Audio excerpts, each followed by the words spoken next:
किसी नगर में एक सुनार रहता था जिसके पास ढेर सारी संपत्ति थी, परंतु उसकी देखभाल करने के लिए कोई भी संतान नहीं थी। सुनार को शादी किए हुए काफी साल बीत जाने के बाद भी कोई संतान नहीं हुई तो सुनार अक्सर उदास रहने लगा। एक बार सुनार घर से बाहर गया हुआ था। घर में सुनार की पत्नी अकेली थी। तभी सुनार के घर के बाहर एक साधु आया जो बहुत भूखा लग रहा था। उसने सुनार की पत्नी से कहा, बेटी मैं बहुत दिनों से भूखा हूँ, तुमने जो घर में बनाया है वह मुझे खिला दो। सुनार की पत्नी यह सुनकर भावुक हो गई और उसकी आंखों से आंसू निकल पड़े। उसने कहा, महाराज मैं किसके लिए इतना जल्दी खाना बनाऊं? घर में सिर्फ मैं और मेरे पति दो ही लोग हैं। मेरे पति को तो इस घर में बिना बच्चों के घुटन होती है, इसलिए वह अक्सर ही घर से जल्दी चले जाते हैं और इसीलिए मैं जल्दी खाना नहीं बनाती। पर आप कहें तो रात की कुछ बची हुई रोटियां पड़ी हैं, वह आपको लाकर दे दूं। साधु ने कहा, मैं तो भूखा हूँ, तुम मुझे कुछ भी दे दो, मैं खा लूंगा। यह सुनकर सुनार की पत्नी अंदर चली गई और अंदर से रात की बची हुई रोटियां लेकर आई और साधु को दे दी। साधु ने उसी वक्त वे रोटियां खा ली और सुनार की पत्नी से कहा, बेटी तुमने आज मेरी भूख मिटाई है और मैं तुझे यह आशीर्वाद देता हूँ कि तेरी सूनी गोद भर जाएगी और तुझे जल्द ही संतान की प्राप्ति होगी। यह कहकर साधु वहाँ से चला गया और सुनार की पत्नी भी अपने काम में लग गई। इसी प्रकार कुछ दिन बीतने के बाद सुनार की पत्नी ने गर्भ धारण कर लिया, जिसके बाद सुनार का अपनी पत्नी के प्रति प्यार बढ़ गया और वह अपनी पत्नी को खुश रखने के लिए उसकी मनचाही चीजें लाने लगा।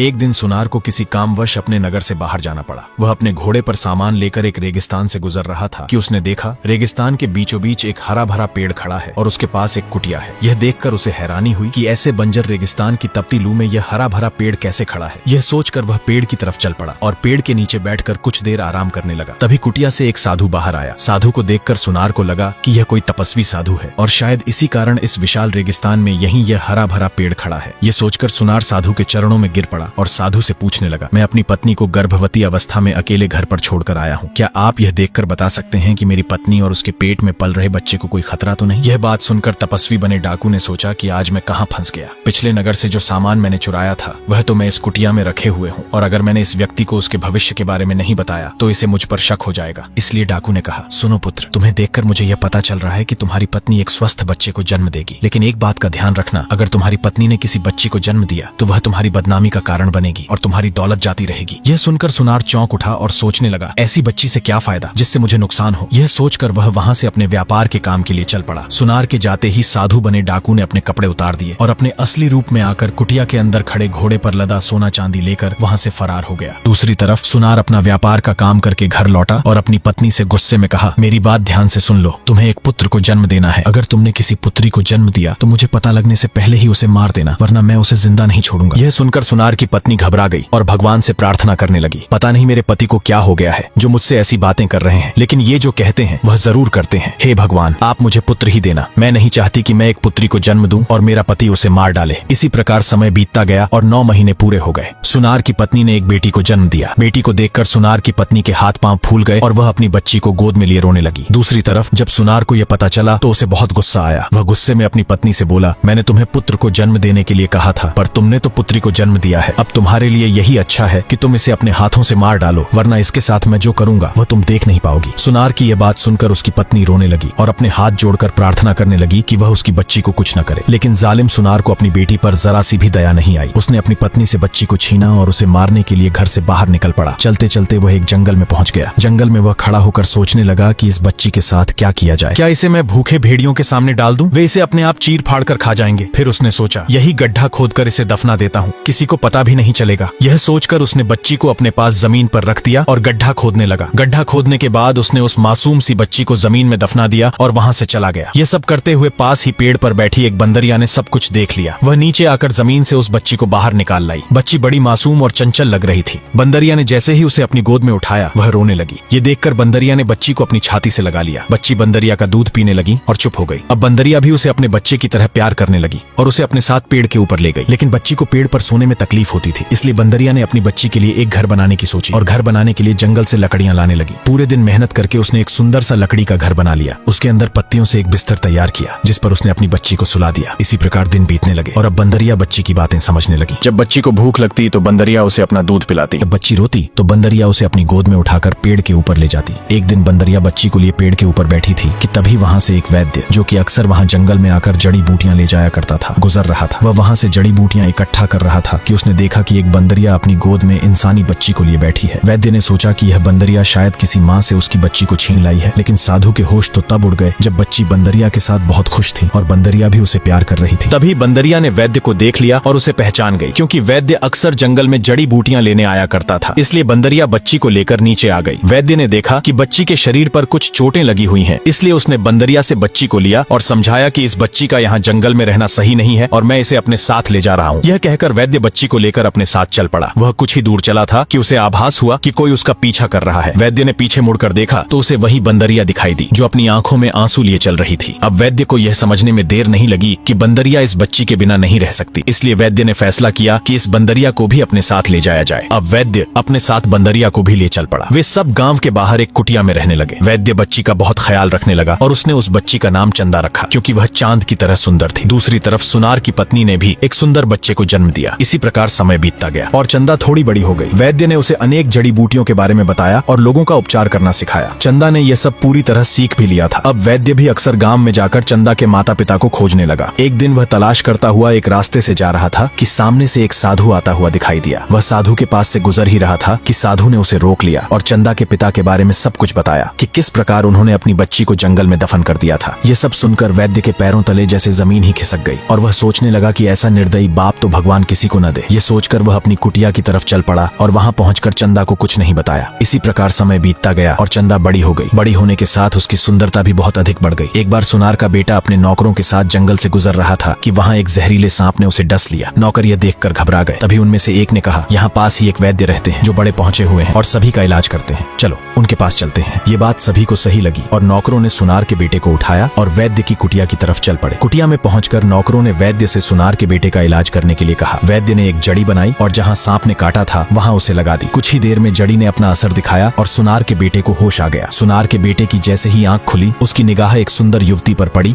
जो घर के बाहर बैठी एक बंदरिया को रोटी खिला रही थी। सुनार का बेटा उसकी सुंदरता पर मोहित हो गया और उसे मन ही मन प्यार करने लगा। तभी एक नौकर ने कहा, हमें अब घर की तरफ चलना चाहिए। सुनार के बेटे ने वैद्य को धन्यवाद कहा और उसे कुछ पैसे देकर अपने नौकरों के साथ चल पड़ा। कुछ दूर चलने के बाद सुनार का बेटा घोड़े से उतरा और अपने दो विश्वसनीय नौकरों से कहा कि जो वैद्य के घर के बाहर लड़की बैठी थी उसका पता लगाओ कि वह कौन है और कहाँ रहती है। नौकरों ने कहा, ठीक है। इसी प्रकार कुछ दिन बीते और नौकरों ने वैद्य के घर के बाहर जासूसी करके यह पता लगा लिया कि वह वैद्य की ही बेटी है और यही बात उन्होंने सुनार के बेटे को बता दी। अब सुनार के बेटे ने उस युवती से विवाह करने का निश्चय किया। उसने अपने पिता को सारी बात बताई और कहा, पिताजी मुझे वैद्य की लड़की से प्यार हो गया है और मैं उसी से शादी करना चाहता हूँ। सुनार ने अपने बेटे की बातें ध्यान से सुनी और मुस्कुराते हुए बोला, ठीक है, मैं आज ही वैद्य को तुम्हारी शादी का प्रस्ताव भेजूंगा। यह कहकर सुनार अपने कमरे में चला गया। वहाँ उसने अपने कुछ भरोसेमंद नौकरों को बुलाया और उनसे कहा कि वे उसके बेटे के लिए रिश्ता तय करने की बात करके आए। नौकर वैद्य की कुटिया की ओर रवाना हो गए। उस समय वैद्य कुटिया के बाहर बैठा कुछ जड़ी बूटियां साफ कर रहा था और चंदा पास ही बैठी बंदरिया को दाना खिला रही थी। नौकरों ने आदर से प्रणाम किया और धीरे धीरे अपनी बात रखी। वैद्य जी, हमारे मालिक सुनार साहब अपने बेटे का विवाह आपकी बेटी चंदा से करना चाहते हैं। यह बात सुनकर वैद्य के तो पैरों तले जमीन ही खिसक गई। उसका चेहरा एकदम पीला पड़ गया, क्योंकि उसे साधु के जरिए यह बात पहले ही पता चल चुकी थी कि सुनार का बेटा वास्तव में चंदा का सगा भाई है और एक भाई और बहन का विवाह तो कभी हो ही नहीं सकता। यह सोचकर वह कुछ देर खामोश बैठा रहा। फिर उसने गहरी सांस ली और रिश्ता मांगने आए नौकरों से शांत स्वर में कहा, देखो बेटा, तुम्हारे सुनार साहब कहाँ और हम कहाँ? हम तो गरीब लोग हैं, हमारा और सुनार साहब का कोई मेल नहीं हो सकता। सुनार का नौकर बोला, ए बुजुर्ग इंसान, तुझे तो खुश होना चाहिए कि तेरी बेटी का रिश्ता एक अच्छे और अमीर घराने से आ रहा है। बजाय खुश होने के तुम तो परेशान हो रहे हो। नौकरों के बहुत बार समझाने के बाद भी वैद्य नहीं माना और उसने शादी के लिए मना कर दिया। नौकर निराश होकर वहाँ से चल पड़े और सुनार के बेटे को सब कुछ बता दिया। नौकरों की बात सुनकर सुनार का बेटा गुस्से में आ गया और उसने 4 नौजवान सैनिकों से कहा, वैद्य के घर जाओ और किसी भी प्रकार से वैद्य को शादी के लिए मनाओ, चाहे उसके लिए तुम्हें कुछ भी करना पड़े, पीछे मत हटना। यह बात सुनकर सैनिक वैद्य की कुटिया की तरफ चल पड़े। कुटिया में पहुंचकर उन्होंने बड़ी बदतमीजी से वैद्य से उसकी बेटी का रिश्ता मांगा और कहा, अगर तुझे तेरी जान की सलामती चाहिए तो रिश्ते के लिए हाँ कर दे। लेकिन वैद्य ने हाँ नहीं की। सैनिक ने जैसे ही वैद्य पर हाथ उठाने की कोशिश की तो एक बंदरिया उछलकर उनके ऊपर पड़ी और उन्हें अपने नाखूनों से चीर डाला। सैनिक अपनी जान बचाकर वहाँ से भाग खड़े हुए और उन्होंने यह बात सुनार और उसके बेटे को बताई। बातों को सुनकर बेटे और बाप को बहुत गुस्सा आया और उन्होंने कहा, उस बंदरिया को जान से मार दो और वैद्य को भी मेरे पास घसीट कर लेकर आओ। सुनार का आदेश पाकर घर के सारे नौकर और सैनिक बंदरिया को मारने के लिए चल पड़े। वैद्य की कुटिया में जाकर उन्होंने बंदरिया को खूब मारा और उसे जख्मी हालत में कुटिया में ही छोड़कर वैद्य को अपने साथ ले गए। सुनार ने वैद्य को पकड़कर एक कमरे में बंद कर दिया और उसे खाने पीने के लिए कुछ नहीं दिया। वह उसे मजबूर करने लगा कि वह अपनी बेटी की शादी के लिए हाँ कर दे। वैद्य बहुत गुस्से में आ गया और उसने कहा, ए निर्दयी आदमी, तू वह वक्त याद कर जब तूने अपनी धन दौलत बचाने के लिए अपनी पत्नी से उसकी बच्ची को छीनकर जिंदा ही जमीन में दफना दिया था। लेकिन तुझे ये नहीं पता कि जिस बंदरिया पर आज तूने इतना जुल्म किया है उसने ही तेरी बेटी को बचाया और उसका पालन पोषण किया, और अब तू इतना पागल हो गया है कि अपनी ही बेटी से अपने बेटे का विवाह करने जा रहा है। सुनार ये बात सुनकर अपना माथा पकड़कर बैठ गया और रोने लगा। हे भगवान, मैं कितना बड़ा पाप करने जा रहा था। तेरा लाख लाख शुक्र है कि तूने मुझे इतना बड़ा पाप करने से रोक लिया। लेकिन बेटी के जिंदा होने की बात सुनकर सुनार को बिल्कुल भी अच्छा नहीं लगा, क्योंकि वह यह नहीं चाहता था कि उसकी बेटी जिंदा रहे। सुनार ने अपने एक सैनिक से कहा, जंगल के अंदर एक कुटिया है जिसके अंदर एक लड़की है, उसे तुम मार कर आओ और निशानी के रूप में उसकी आंखें निकाल कर ले आना। सुनार का आदेश पाकर सैनिक जंगल की तरफ चल पड़ा और जंगल में कुछ देर ढूंढने के बाद उसे एक कुटिया दिखाई दी। वह उस कुटिया की तरफ चल पड़ा। जैसे ही वह कुटिया के पास पहुंचा, उसे एक लड़की के रोने की आवाज सुनाई दी जो उस कुटिया के अंदर से आ रही थी। सैनिक कुटिया का दरवाजा तोड़कर अंदर पहुंचा और उसने देखा कि एक सुंदर लड़की घायल पड़ी बंदरिया के पास बैठी हुई है और जोर से रो रही है। सैनिक लड़की के पास गया और लड़की की दयनीय स्थिति देखकर उसका दिल पिघल गया। उसने लड़की को मारने का विचार त्याग दिया और वहां से चल पड़ा। अभी वह कुछ ही दूर चला था कि उसे अपने सामने एक बकरी आती हुई दिखाई दी। सैनिक ने उसी वक्त उसका शिकार कर दिया और उसकी आंखें निकाल ली। उन आंखों को लेकर वह सुनार के पास पहुंचा और बोला, आपने जैसा मुझे कहा था मैंने उस लड़की को मार दिया और उसकी निशानी के रूप में ये आंखें निकाल लाया। सुनार को सैनिक की बात पर भरोसा हो गया। अब चंदा पहले की तरह ही कुटिया में रहने लगी थी। वह भगवान की पूजा करती और बंदरिया तथा अपने लिए खाना बनाती, लेकिन वह वैद्य को बहुत याद करती थी। एक दिन चंदा रोज की तरह अपने घर का काम कर रही थी कि अचानक एक दौड़ता हुआ सैनिक उसके पास आया और बोला, यहाँ पर जो वैद्य साहब रहते हैं उन्हें बादशाह सलामत बुला रहे हैं, क्योंकि उनके बेटे शहजादे की तबीयत बहुत खराब है। चंदा ने जब यह सुना तो उसे बहुत अफसोस हुआ। उसने कहा, वैद्य साहब तो अभी यहाँ मौजूद नहीं है, आप कहें तो मैं आपके साथ चल सकती हूँ, क्योंकि वे मेरे बाबा हैं और उन्होंने मुझे भी लोगों का इलाज करना सिखाया है। सैनिक ने कहा, ठीक है, आप मेरे साथ चलिए। सैनिक चंदा को लेकर महल में पहुंच गया। बादशाह सलामत ने जब चंदा को देखा तो वह हैरान हो गया और सोचने लगा कि इतनी कम उम्र की लड़की शहजादे का इलाज कैसे कर सकती है। लेकिन चंदा ने उसे यकीन दिलाया, मेरे बाबा ने मुझे सब कुछ सिखाया है और मैं राजकुमार को बिल्कुल ठीक कर सकती हूँ। राजा ने कहा, ठीक है, आप शहजादे का इलाज शुरू करें। यह कहकर राजा चंदा को राजकुमार के पास ले गया। चंदा ने जब राजकुमार की स्थिति देखी तो उसने राजा से कहा कि मुझे राजकुमार को लेकर आपसे कुछ बातें अकेले में करनी है। राजा ने अपने सैनिकों को कमरे से बाहर जाने का आदेश दिया। सैनिक बाहर चले गए। तब चंदा ने बताया, राजकुमार को खाने में थोड़ा थोड़ा जहर मिलाकर दिया जा रहा है, जिससे उनकी तबीयत दिन ब दिन खराब होती जा रही है। ये सुनकर राजा के होश उड़ गए और उसने तुरंत अपने मंत्रियों से कहा कि बावर्ची पर नजर रखी जाए। अगली सुबह जब बावर्ची खाने में जहर मिला रहा था, तभी मंत्रियों ने उसे पकड़ लिया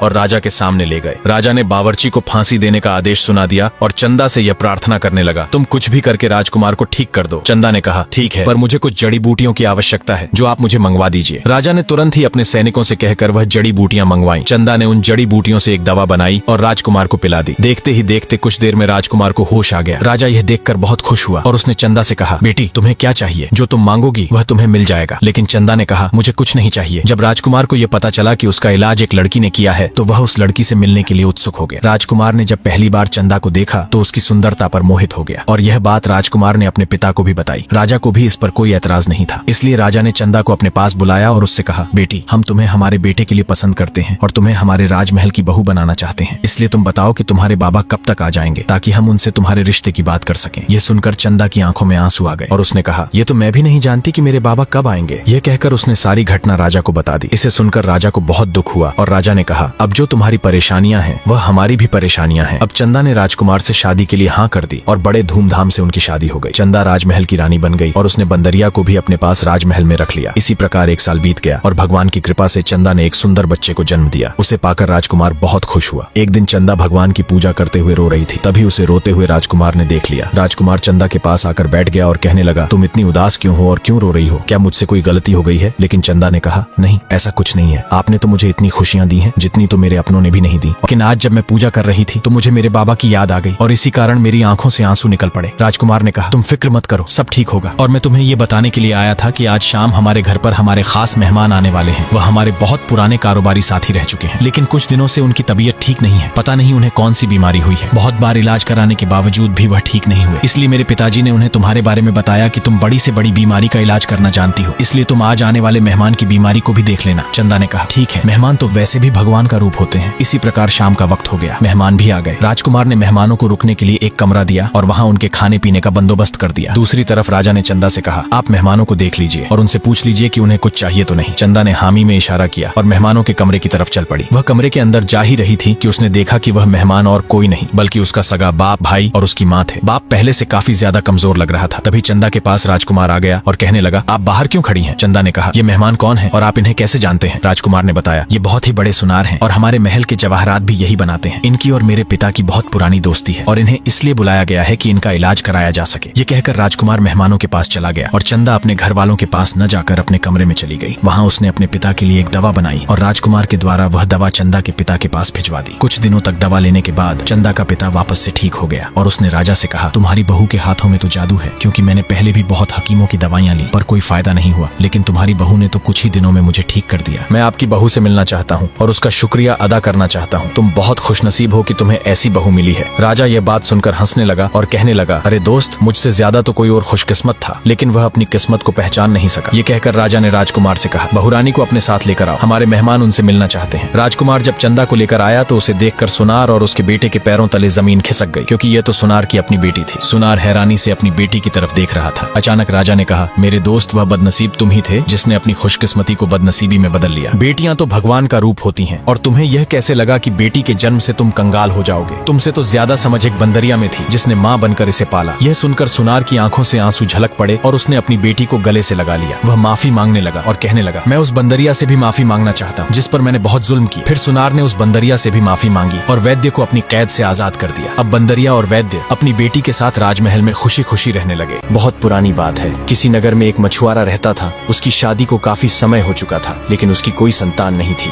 एक दिन मछुआरा अपना जाल लेकर पास की झील में मछलियां पकड़ने गया। तभी उसके जाल में एक बहुत बड़ी, सुंदर और चमकीली मछली फंस गई। जब मछुआरे ने जाल पानी से बाहर खींचा तो मछली बोली, हे मनुष्य, अगर तुम मुझे प्राणदान दोगे तो मैं तुम्हें ऐसे तालाब का पता बताऊंगी जहाँ तुम बहुत कम मेहनत में ढेरों मछलियां पकड़ सकोगे। मछली को इंसानी भाषा में बोलते देख मछुआरा हैरान रह गया। उसने तुरंत मछली को वापस झील में छोड़ दिया। पानी में गिरते ही मछली ने तालाब के बारे में बताया और फिर गायब हो गई। मछुआरा मछली के बताए तालाब पर गया और सचमुच पलक झपकते ही उसे ढेरों मछलियां मिल गईं। घर लौटने पर जब उसकी पत्नी ने उसे इतनी जल्दी इतनी अधिक मछलियों के साथ देखा तो वह खुशी से फूली नहीं समाई। उसने मछुआरे से सारा हाल पूछा और मछुआरे ने पूरी बात विस्तार से सुना दी। यह सुनकर मछुआरे ने गुस्से से बोली, तुमने इतनी बढ़िया मछली को छोड़ दिया।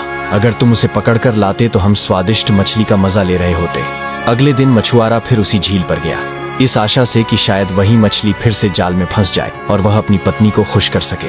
उसका भाग्य अच्छा था, सचमुच वही मछली फिर से उसके जाल में फंस गई। मछली ने फिर से छोड़ देने की विनती की। मछुआरे का दिल पसीज गया और उसने उसे पानी में छोड़ दिया। मछली ने फिर एक और तालाब का पता बताया और मछुआरा वहाँ से भी मछलियों का भारी बोझ लेकर घर लौटा। आज जब उसकी पत्नी ने यह जाना तो वह और भी गुस्से में बोली, किस गधे से पाला पड़ा है मेरा, हे राम, हमारा तो भाग्य ही फूटा है। भला हाथ आई ऐसी मछली भी कोई 2 बार छोड़ता है? अगर कल भी वह मिली और तुमने उसे छोड़ दिया तो मैं तुम्हें जान से मार दूंगी। अगले दिन बेचारा मछुआरा भोर होते ही झील पर पहुंच गया। उसने जाल डाला और कुछ देर बाद उसे खींचा। आज भी वही सुंदर बड़ी मछली उसके जाल में फंस गई, लेकिन इस बार मछली की सारी प्रार्थनाएं बेकार गईं। मछुआरे ने उसकी विनती अनसुनी कर दी और घर की ओर चल पड़ा। घर पहुंचकर मछुआरे ने एक बड़े पात्र में पानी भरकर मछली को उसमें डाल दिया। मछुआरा और उसकी पत्नी दोनों उसे निहारने लगे और सोचने लगे कि उससे कौन सा व्यंजन सबसे स्वादिष्ट बनेगा। तभी मछली ने सिर पानी से बाहर निकाला और बोली, अब मेरा मरना तो तय है, लेकिन मरने से पहले मैं तुम्हें अपनी आखिरी इच्छा बताना चाहती हूँ। क्या तुम उसे सुनोगे और मानोगे? दोनों ने हामी भर दी। मछली बोली, जब मैं मर जाऊं और पक जाऊं तब मेरा आधा मांस मछुआरिन खा ले, मेरा शोरबा घोड़ी को पिला देना और मेरा सिर कुतिया को खिला देना, मेरी 3 बड़ी हड्डियों को बगीचे में गाड़ देना और मेरी एक आंख रसोई की धार पर लटका देना। तब तुम्हारी संतानें होंगी और जब किसी भी बच्चे पर कोई संकट आएगा तो मेरी आंख से खून टपकेगा। मछुआरे ने मछली को पकाकर खाने के बाद जैसा मछली ने कहा था वैसा ही किया। समय बीतता रहा। भगवान की लीला और मछुआरे का भाग्य देखिए। एक ही रात में उसके घर 3 बेटे जन्मे। घोड़ी ने 3 बछड़े दिए और कुतिया ने 3 पिल्ले जने। तीनों अपने अपने रूप में इतने समान लगे कि उन्हें पहचानना मुश्किल हो गया। मछुआरे ने बेटों, बछड़ों और पिल्लों के लिए अलग अलग तावीज बनवाकर उनके गले में डाल दिए ताकि पहचान में आसानी रहे। जो 3 हड्डियां बगीचे में गाड़ी गई थीं, वे धीरे धीरे शानदार तलवारें बनकर उग आईं। समय बीता और बच्चे बड़े होते गए। जब बेटे जवान हुए तो मछुआरे ने तीनों को एक एक घोड़ा, एक एक कुत्ता और एक एक तलवार बांट दी। दिन यूं ही कटते रहे, पर सबसे बड़ा बेटा जब जवानी की दहलीज पर पहुंचा तो उसे मछुआरे की साधारण जिंदगी से ऊब महसूस होने लगी। कुछ नया करने की चाह में उसने घर छोड़ने का निश्चय किया। उसने तलवार उठाई, घोड़े पर सवार हुआ और कुत्ते को साथ लिया। रवाना होते समय उसने दोनों छोटे भाइयों से कहा, रसोई की छत से लटकी आंख पर ध्यान रखना। यदि उससे खून की बूंद टपके तो समझ जाना कि मैं या तो मारा गया हूँ या किसी मुसीबत में हूँ। तब तब मेरी खोज के लिए निकलना। अब मैं चलता हूँ, तुम माता पिता का ध्यान रखना। ऐसा कहकर वह अनजान राहों पर निकल पड़ा। कई दिनों की यात्रा के बाद वह एक नगर के प्रवेश द्वार पर पहुंचा। वहाँ अजीब सी उदासी छाई थी, मानो पूरा शहर शोक में डूबा हो। उसने एक व्यक्ति से कारण पूछा। वह बोला, हर दिन दोपहर ठीक 12 बजे एक नरभक्षी राक्षस पुल पर आता है। उसे खाने के लिए एक स्त्री चाहिए। यदि कोई स्त्री न मिले तो वह नगर में घुसकर राह चलते छोटे बड़े सभी को निगल जाता है। रोज लॉटरी से एक घर का नाम चुना जाता है और वहाँ से एक स्त्री बलिदान के लिए भेजी जाती है। आज राजा की बेटी की बारी है, इसलिए पूरा नगर शोक में डूबा है। राजा ने यह भी घोषणा करवाई है कि जो युवक राजकुमारी को बचा लेगा उसे राजकुमारी के साथ राज्य भी मिलेगा। ये सुनकर नौजवान मछुआरा बोला, मुझे राजा से मिलना है, बताइए महल कहाँ है। थोड़ी देर में वह राजा के महल पहुँच गया। राजा के सामने खड़े होकर उसने कहा, महाराज, मुझे राजकुमारी के साथ पुल पर जाने की अनुमति दीजिए और राक्षस को मारने का अवसर भी। राजा ने गंभीर स्वर में उत्तर दिया, युवक, तुमसे पहले भी कई वीर योद्धाओं ने प्रयास किया पर अपनी जान गंवा बैठे। क्या तुम जानते हो यह कितना भयंकर राक्षस है? निर्भीक मछुआरा बोला, मेरे पास मजबूत तलवार है, समझदार कुत्ता मेरे साथ है। यदि आपको मुझ पर भरोसा न हो तो भी कृपा कर मुझे एक अवसर दीजिए। राजा ने गहरी सांस ली और बोले, ठीक है, जाओ अपनी जान दांव पर लगाओ। यदि जीत गए तो मैं अपनी बेटी का विवाह तुमसे कर दूंगा और राज्य भी तुम्हारा होगा। युवक ने कुत्ते को साथ लिया, घोड़े पर सवार हुआ और सीधे पुल की ओर निकल पड़ा। दोपहर के करीब सिर से पैर तक काले वस्त्रों में ढकी राजकुमारी अपनी सेविकाओं संग पुल पर आई। पुल के बीच पहुंचते ही सेविकाएं रोती बिलखती हुई लौट गईं। राजकुमारी पुल पर अकेली रह गई। उसने चारों ओर नजर दौड़ाई। तभी उसने देखा कि एक युवक अपने कुत्ते के साथ उसी पुल पर बैठा है। वह उसके पास गई और बोली, श्रीमान, आप यहाँ क्या कर रहे हैं? क्या आपको पता नहीं है कि यहाँ नरभक्षी राक्षस किसी भी समय मुझे खाने के लिए आने वाला है? अगर आप यहीं बैठे रहे तो वह आपको भी खा जाएगा। भोली और सुंदर राजकुमारी को देखते ही युवक उस पर मोहित हो गया। उसने उत्तर दिया, मैं सब कुछ जानता हूँ राजकुमारी, मैं आपको बचाने और आपसे विवाह करने आया हूँ। राजकुमारी ने घबरा कर कहा, अभागे युवक, यहाँ से भाग जाओ। तुम्हें मालूम नहीं है वह कितना नीच और शक्तिशाली राक्षस है। तुम उसे मार नहीं पाओगे, वह हम दोनों को ही निगल जाएगा। लेकिन युवक दृढ़ स्वर में बोला, तुम्हारे प्यार की खातिर राजकुमारी, मैं अपनी जान भी दांव पर लगा दूंगा, फिर जो भी होना होगा देखा जाएगा। अभी दोनों की बातचीत खत्म भी नहीं हुई थी कि महल के घड़ियाल ने दोपहर के 12 बजने की घंटी बजाई। अचानक धरती कांपने लगी। तेज धुएं और आग की लपटों के बीच से वह नरभक्षी राक्षस बाहर निकल आया। जैसे ही उसने देखा कि भोजन के लिए 2 प्राणी तैयार खड़े हैं, उसकी भूख और भी बढ़ गई। उसे देखते ही मछुआरे का बेटा तलवार निकालकर बिजली की गति से उस पर टूट पड़ा। उसने अपने कुत्ते को भी इशारा किया कि वह राक्षस पर हमला करे। युवक ने अपनी मजबूत तलवार सीधे उसके पेट में घुसा दी, लेकिन राक्षस तब भी नहीं मरा। उसने अपने घाव तुरंत भर लिए। युवक हैरान रह गया कि राक्षस क्यों नहीं मर रहा। लड़ते लड़ते युवक और उसका कुत्ता गंभीर रूप से घायल हो चुके थे। तभी राजकुमारी ने पीछे से आवाज लगाई, नौजवान, आपको इसकी गर्दन को इसके धड़ से अलग करना होगा, तभी यह दैत्य मरेगा। युवक ने अपने प्राणों की सारी ताकत हथेली में समेटी और तलवार से जोरदार प्रहार किया। अगली ही क्षण राक्षस की गर्दन धड़ से अलग हो गई। गर्दन कटते ही वह वहीं चकनाचूर होकर राख में बदल गया। इसके बाद युवक ने राजकुमारी को अपने घोड़े पर बैठाया और महल की ओर रवाना हो गया। जब राजा को पता चला कि राक्षस मर चुका है तो वह बहुत प्रसन्न हुआ। वादे के अनुसार उसने अपनी बेटी की शादी मछुआरे के बेटे से कर दी और महल का सारा राजपाट उसके हाथों में सौंप दिया। धीरे धीरे मछुआरे का बेटा और राजकुमारी राज्य के राजा रानी बन गए। दोनों ने प्रजा पर बहुत उपकार किया और न्याय व करुणा से राज्य चलाया। राजा ने मछुआरे के बेटे का नाम बदलकर वीरेंद्र रखा और उसे राजगद्दी सौंपी। राजकुमारी और वीरेंद्र का भव्य विवाह हुआ। चारों ओर उत्सव का माहौल था। राज्य की प्रजा ने हर्षोल्लास से नए राजा रानी का स्वागत किया। कुछ वर्षों तक राज्य सुख शांति से चला, लेकिन समस्या तब खड़ी हुई जब राक्षस का सिर, जिसे सबने राख समझा था, जादुई शक्ति से फिर से जीवित होने लगा। असल में वह राक्षस कालासुर नाम का प्राचीन दैत्य था, जिसे कई शताब्दियों पहले ऋषियों ने शाप दिया था कि उसकी आत्मा कभी नष्ट नहीं होगी। राजकुमारी ने एक रात सपना देखा जिसमें कालासुर का सिर उससे बोला, मैं फिर लौटूंगा और इस बार न तुम्हें बचने दूंगा न तुम्हारे पति को। डरी सहमी राजकुमारी ने यह सपना वीरेंद्र को सुनाया। वीरेंद्र ने संकल्प लिया, यदि वह लौटा भी तो मैं फिर उसका अंत करूंगा। तो दोस्तों, कैसी लगी आपको ये कहानी कमेंट में जरूर बताएं और चैनल को सब्सक्राइब करना ना भूले।